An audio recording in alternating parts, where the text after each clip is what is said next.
Olá, eu sou o professor e consultor, professor Paulo Silva Santos. Eu estou na TV Relacionamento. Venha você também.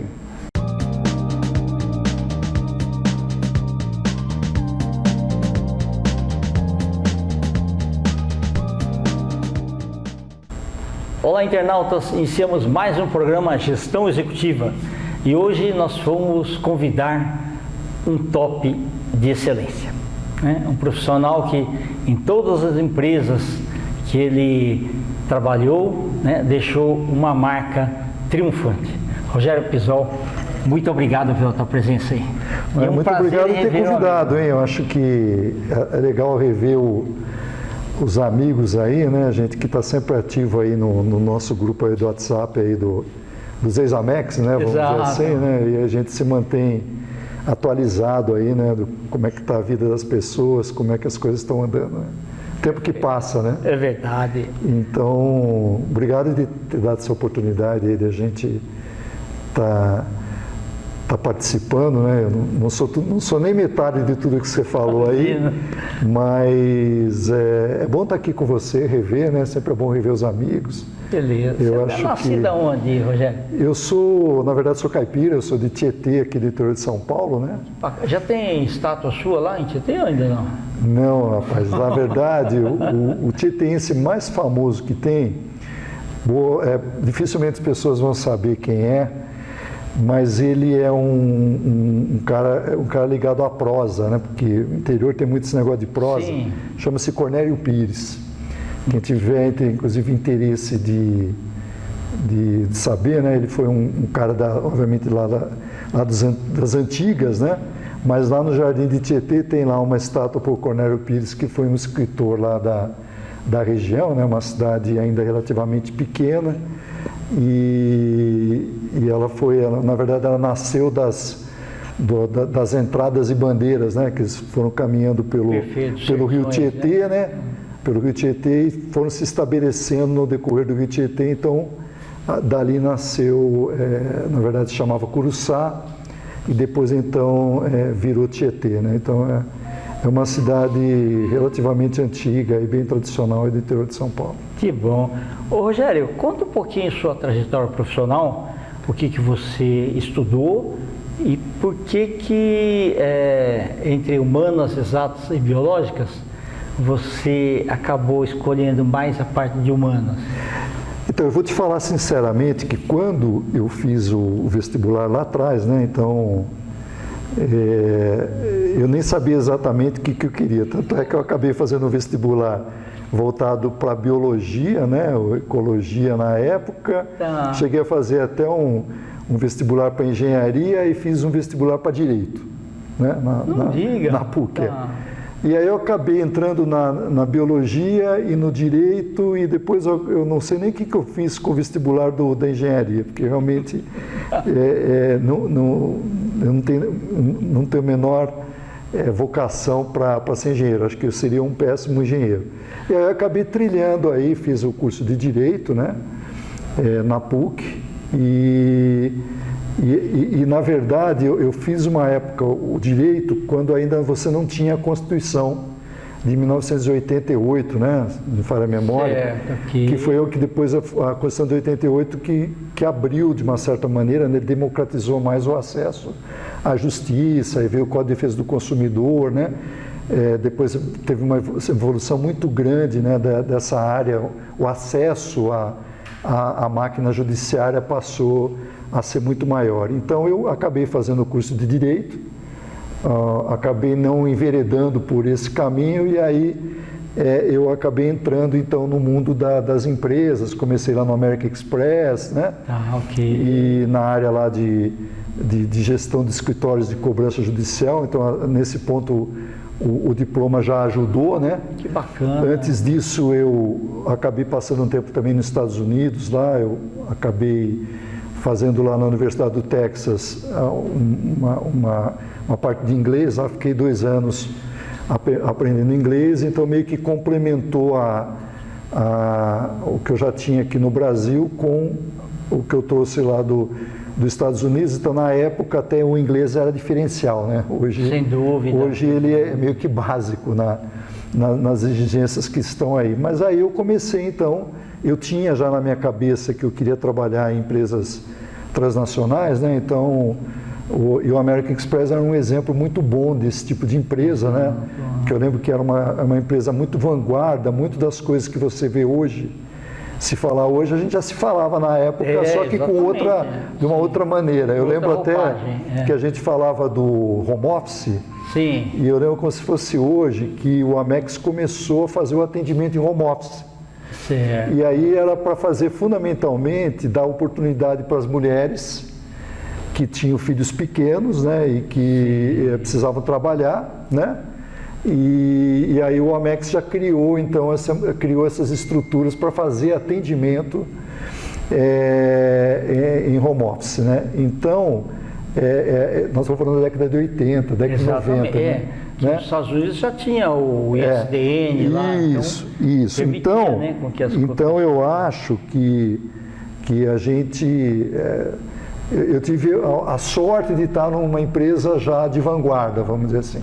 Apesar de ser pequena aqui no Brasil, ela já era muito, muito forte nos Estados Unidos, né? E aí eu enveredei pelo caminho dos meios de pagamento, cartão de crédito, aquela coisa toda. Eu lembro até que eu fui fazer a integração no Amex, né, com o vice-presidente lá que era o Jorge Fornari, né? Isso. E aí tinha a história do American Express, que era das diligências, né? Então são coisas que marcam, né? Porque é como se fosse um primeiro emprego legal.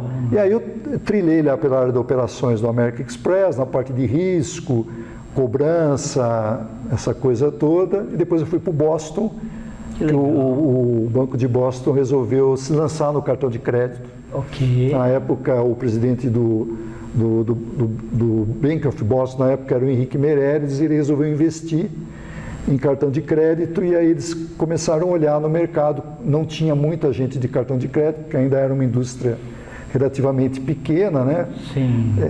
Porque a gente ainda vivia inflação alta, né? Então, a concorrência de cheques era muito grande e tal.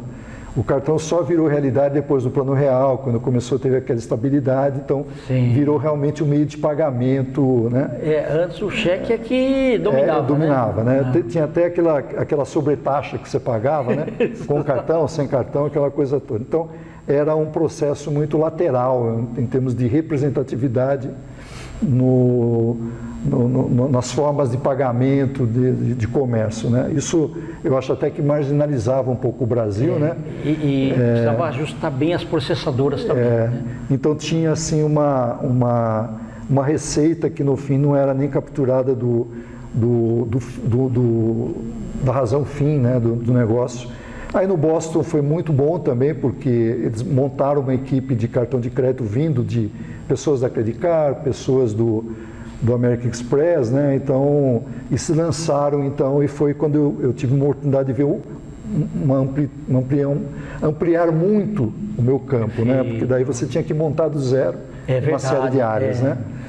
Aí eu permaneci no Boston um tempo, e aí eu fui convidado aí para o Credit Card, porque o Credit Card ainda continuava sendo a principal emissora de cartão de crédito, né? Você você tinha o duopólio da Visanet e da Redecard, né?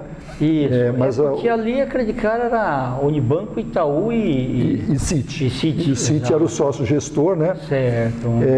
E aí eu tive a oportunidade de participar então da criação da processadora Orbital, né? Bacana. Então aí formou-se o tripé, né? Adquirência, emissão e processamento, né?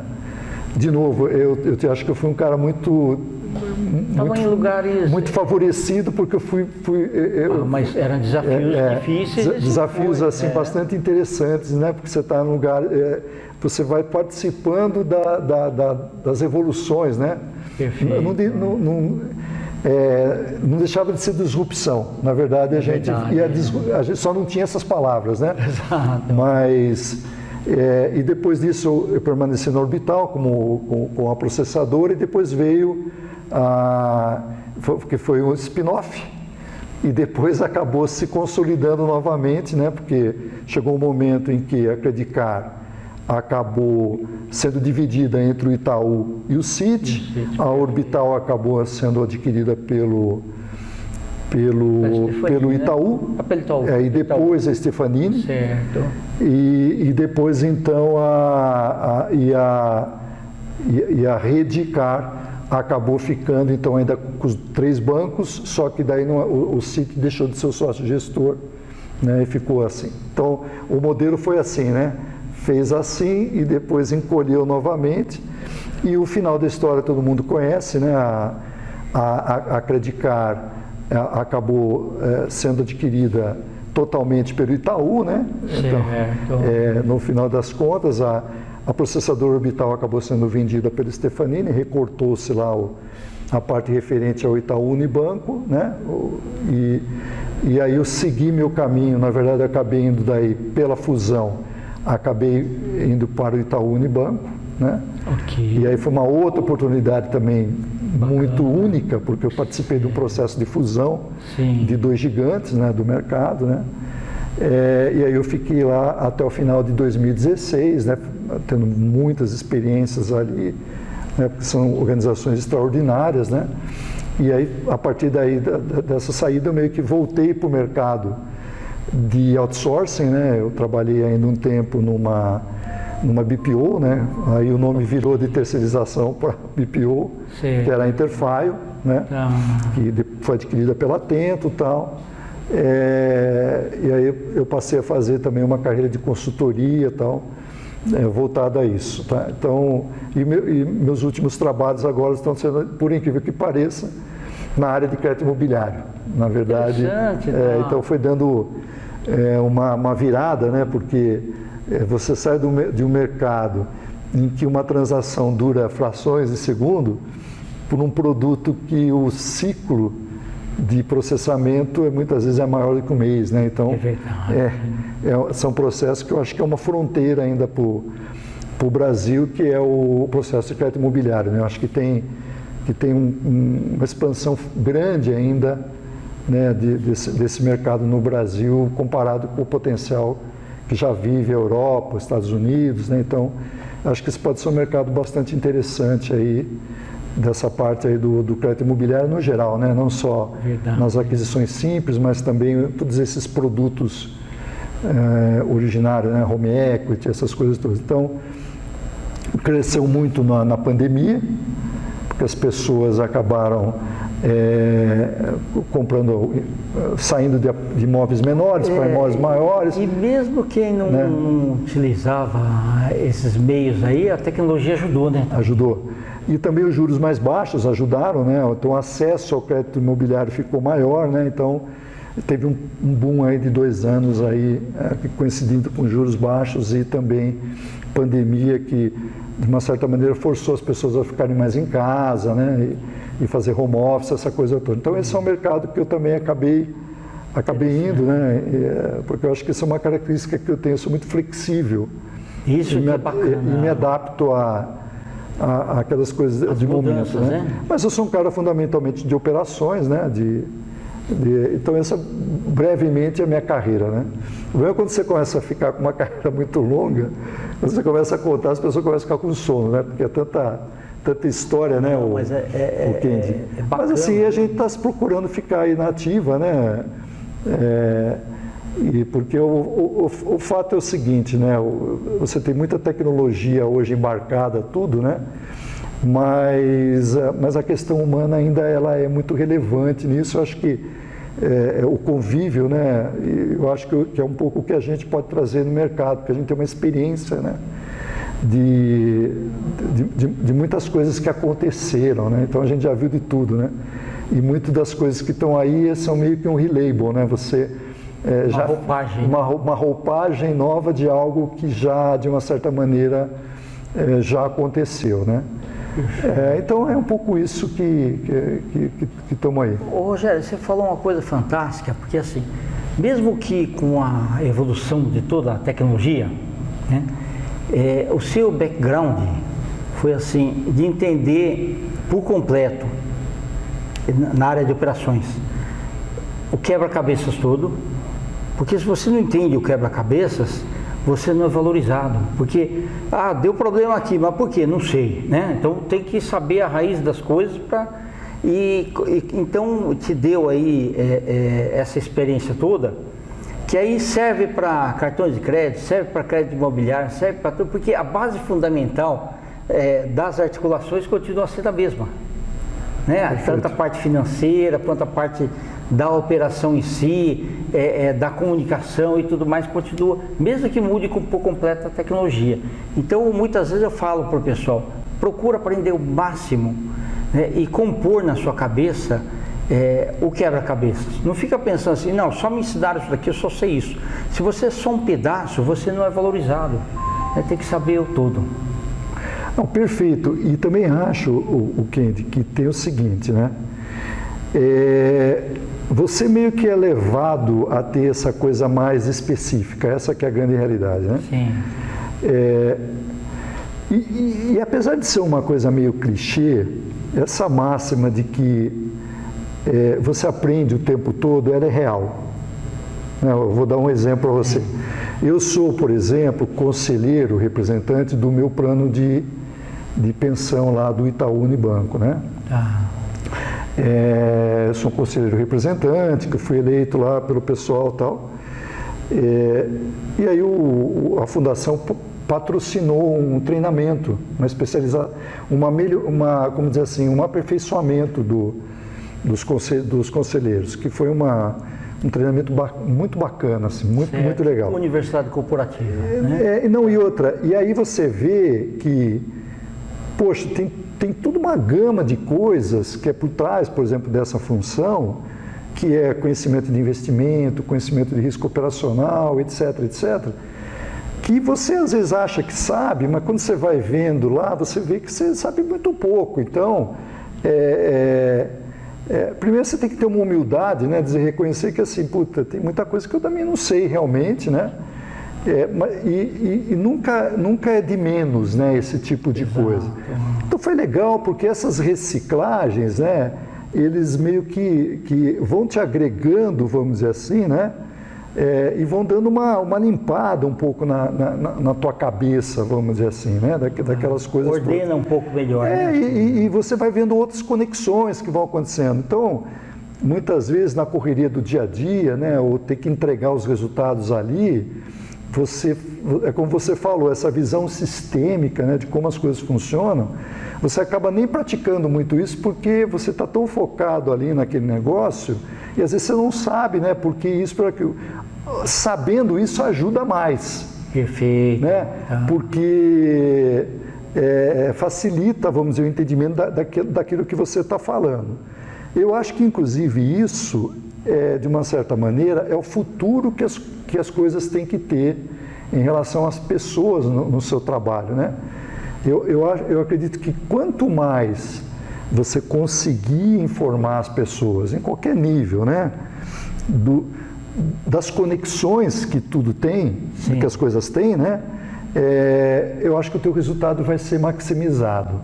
Perfeito. Eu vou dar um exemplo para você que pode parecer muito bobo. Quando eu vivi nos Estados Unidos, eu fui de tudo nos Estados Unidos. Eu fui lavador de prato, fui cozinheiro, fui garçom, fui tudo. E eu lembro que ser garçom era legal porque você tinha os tips, que são as gorjetas. Exato. Né? As outras você tinha o salário mínimo, né? E eu lembro que eu fui me candidatar para uma vaga de garçom, meu inglês já estava melhor, para um restaurante de comida mexicana chamado Abuelitas, que é a vozinha. E eu lembro que o dono estava querendo começar o projeto, então ele chamou todo mundo lá, e ele falava o seguinte, olha, ele colocou pratos, copos, etc. Ele falou o seguinte, ó, você sabe quanto custa um copo? Né? Um copo desse aqui, tantos dólares. Se esse copo cair e quebrar, né? Ou seja, ele é uma coisa muito rasa, mas no fundo o que ele está dizendo é o seguinte, tudo é custo. Exatamente, né? Perfeito. E quando você tem um custo, o custo de uma certa maneira vai sair do teu resultado. Aí você tem o custo, que é o custo normal, mas você tem o custo do desperdício, daquele trabalho, do retrabalho, né? Por exemplo, a comida saiu fria, volta, etc. Tudo isso, de uma certa maneira, visto de uma visão sem conexão, vamos dizer assim, ele pode parecer que não faz muito sentido. Por que eu tenho que ficar me preocupando com isso? Vou me preocupar com isso. Mas o fato das pessoas saberem que isso pode, de repente, impactar no resultado... É como se ele fosse sócio ali. Como se ele fosse sócio. Aí, o que você tem que pensar? O que falta nessa equação? Falta você atrelar a participação nos resultados dessas pessoas. Exato. Então, para mim, é meio que o match perfeito. Para mim, o match não está simplesmente nas coisas tecnológicas, vamos dizer assim, né? Está muito assim, em levantar o interesse das pessoas por aquilo, né? E como manter o interesse das pessoas? Porque no final do dia são interesses, né? Todo mundo tem os seus interesses, né? Que eles podem variar de interesses mais voltados assim para a família, para o trabalho, para o time do coração, aquela coisa toda, certo? Mas no final do dia é um pouco isso que acontece. Então eu acho que assim é preciso pensar muito nisso, de trazer todo mundo, né? Porque uma coisa que eu lembro que a gente fazia muito a gente tinha uma obsessão lá na época do Orbital de estar entre as melhores empresas para se trabalhar, né? Isso. E a gente fazia um trabalho muito intenso nisso. Mas o fato é que, o que eu aprendi disso, é que você pode tratar as pessoas como adulto. É verdade, Você pode falar para elas realmente o que está acontecendo, você entendeu? Porque as pessoas são adultas, né? É verdade. Eu acho que você tem uma tendência de tipo assim, olha, cada um faz o seu né, e vamos juntar tudo para ver se dá certo. Normalmente dá, mas eu acho que você deixa algumas coisas pelo caminho que você poderia gerar de repente um excedente de investimento, gerar uma possibilidade de fazer uma campanha motivacional, né, fazer com que as coisas continuem, né, vamos dizer assim, andando, né? Fora isso, é essa realidade das inovações, né? Das empresas exponenciais que se diz, né? Essas coisas todas, né? E que estão girando, graças a Deus existe essa democratização, vamos dizer assim, né? Porque às vezes a gente fala assim, eu tenho um grupo de pessoas lá da minha cidade, lá, que a gente fez colégio e tudo, e os caras ficam publicando os carros da época, né? Putz, os carros da época eram muito ruins, né? Aí põe lá o negócio de Neucid, né? Que você tinha para matar pernilongo, aquelas cobrinhas, né? Exato. Era tudo muito... mas era o que tinha, né? Era o que tinha, mas o que eu quero dizer para você é o seguinte, era ruim no geral. Então hoje a gente tem acesso, né? Tem condição de consultar o que você quiser, de se informar do jeito que você quiser, quer dizer, isso é maravilhoso, né? A evolução que a ciência teve. Então, eu costumo dizer o seguinte, eu tenho, acho que em São Paulo, uns 35 anos, tá? São Paulo era uma cidade que, em tese, se você falar que você tem uma cidade, acho que de 12 milhões de habitantes e que funciona, em qualquer lugar do mundo vão falar, não, isso não pode funcionar, né? Mas ela funciona e funciona bem, se você parar para pensar. E eu só vi a cidade melhorar, né? Então, assim, eu lembro que quando cheguei, não tinha corredor quase de ônibus, não tinha, o metrô podia ser muito maior, mas já tem muito mais metrô. Então, assim, eu vi uma evolução e a tecnologia só ajuda mais, né? A acessibilidade, você poder se programar melhor, você entender, né, a cidade, né, distribuir melhor o trânsito. Então, assim, isso tudo melhorou demais a vida das pessoas, né? Então, essa que é a grande realidade. Então, eu procuro dizer o seguinte, cara, as coisas que passaram são experiências. Isso. Mas dizer que o que passou era melhor do que está, é meio que uma certa arrogância. Sim. Entendeu? Talvez seja melhor falar o seguinte, né? O que foi é referência. Isso. Vale o que consegue fazer daqui para frente. Isso aí. Rogério, nós estamos tantos finais. Tá bom. Muito obrigado pela tua vinda aqui. Muito obrigado pelo convite, viu? Foi muito bom rever o amigo também. Tá bom. E eu queria que você deixasse aí uma mensagem para os nossos internautas e seus contatos também.